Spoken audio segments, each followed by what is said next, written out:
Hi guys, to this video, I would like to show you how to make pineapple cake. So, una natin gagawin ay mag-preheat tayo sa ating oven. So, ayan, down lang siya at 170 degrees Fahrenheit. Yan yung mga recipe guys. Tapos, ilalagay ko na lang sa description box yung lahat ng tamang sukat. So, may 1 stick butter tayo, 100 grams yan, softed na and room temperature. Lahat ng gagamitin natin ay room temperature. So, ayan, i-ano na natin. Ayan, i-mix natin. Kung wala kayong mixer, ay pwedeng hand mixer. Mix lang natin hanggang sa mag-translucent ang kanyang kulay. So, mix lang natin. So, kamay na lang natin kasi konti lang yung butter natin at hindi naabot yung lahat. So, para ma-combine lahat ay kinamay ko na. I use my hand to mix. Then, 1/2 cup sugar, brown or white. So, ano yan? Mix ko yan kasi naubusan ako ng white. So, I put brown a little bit. So, ayan guys, i-mix lang natin hanggang sa gumanda yung kanyang kulay, maging translucent siya. So, mix lang natin. And then, I have 3 eggs. Put 1 in a time. Para maging maganda yung kanyang pag-mix, no? Kaya, mayroon akong mixer kasi maganda guys may mixer para pagkatapos nyong gumamit ng inyong mga ginamit, ay pwede nyo siyang hugasan. So, para wala kayong masyadong hugasan at hindi matambakan ang inyong hugasan. Kasi pag halimbawang ganyan mga content, so marami talagang hugasan kasi kailangan 1 by 1, diba?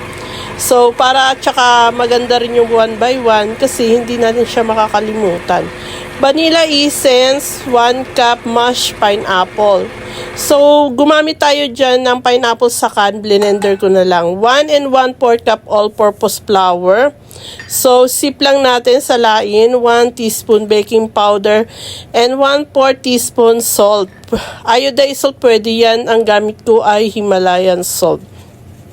So, yan sip natin para pinong-pino yung ating harina at mawala yung mga lumps niya. Pagkatapos nun, ay combine na natin yung dry and wet ingredients natin.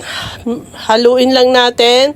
Pero guys, take note ha, wag nating i-overmix yung ating butter kasi baka tumigas siya pag matagal ang pagmimix natin at magiging parang sa tinapay. Pag nakita nyong fully mix na siya at wala na siyang mga lumps dyan, ay okay na yan guys. So, ang bango ng pineapple, pag habang hinahalo, super bango siya.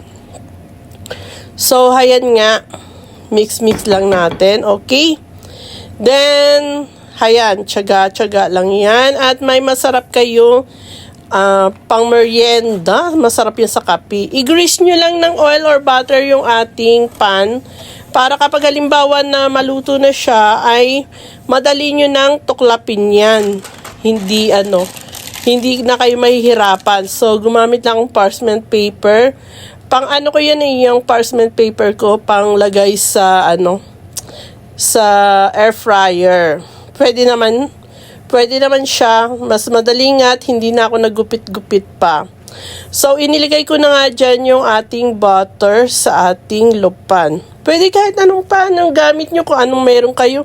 Pwede nyo ring ilagay yan sa cupcake liner para, diba, pag nagbigay kayo ay cupcake na lang.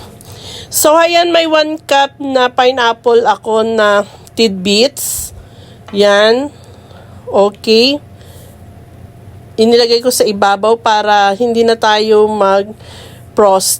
So, yung gawa natin guys para matipid at iwas hassle yung aking mga ginagawa ay ganyan na yung aking mga mga fruits na sa taas.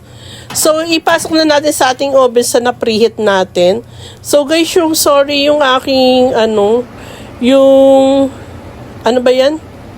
Pan na yan, nagkakaroon ng parang kalawang, pero bagong-bago yan. After 40 minutes o 50 minutes, makikita nyo na yung ating cake ay ano na, malinis na yung pagka-toothpick test natin, ay luto na siya. Okay, ayan, luto na. At magtimpla na tayo ng kape. So, ayan guys, hihiwain na natin ha. Ang ganda ng pagkaluto. Crunchy nga, sabi. Hindi yan sunog, kundi crunchy. So, kung ayaw nyo naman ng ganyang pagkasunog, ay babaan nyo lang yung temperature or bantayan nyo. Pero binantayan ko yun guys, hindi naman yan sunog talaga. Talagang ipaglalaban ko, no. Okay, masarap, mabango, at masarap sa kape. Pwede nyo yung ipangregalo sa mga kapitbahay nyo. Okay. Yan, tiyak na matutuwa ang inyong mga kamaratisan dyan. Maraming pong salamat sa nanonood at sa manonood pa. God bless you all. Happy holiday. Okay, kinabukasan ay yan na lang ang natira. So, yan, titikman natin. At sure na masarap kasi naubos nila, ano. Okay guys, thank you for watching.